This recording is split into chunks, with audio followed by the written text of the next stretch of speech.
I'm Sam Cordis, and with Quatrini Law Group, and this is a Legal Tip Tuesday. Well, if you're watching the news anymore, you know that there's been a lot of people that have been just told they're going to be eliminated, um, and and in addition offered a buyout of their contract. Making those decisions without talking to a lawyer is not a good idea, and there's a reason it's not. When you go to work for the federal government, unless you're at a high level, or any government for that matter, you have protections of a number of laws. One is the civil service laws, which essentially say that you can only be eliminated or discharged for cause.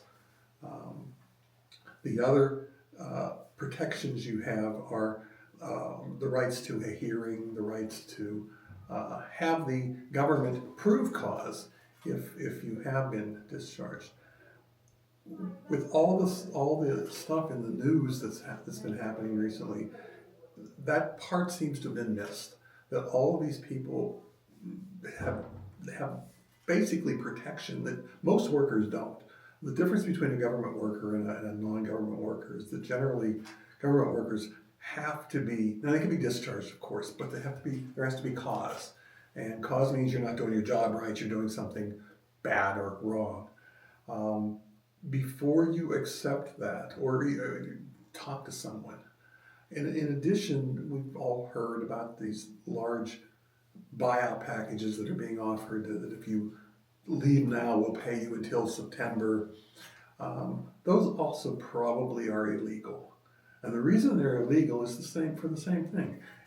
As a government employee, you have the right to work unless you're discharged for cause. These laws were put into effect more than 100 years ago to stop what basically we call patronage hiring, where someone would come in, hire their own people, and just rid themselves of everyone else. That raises a lot of both statutory concerns and also the Constitution. I have a constitutional right not to vote for you, or I have a constitutional right to vote not to vote for anybody.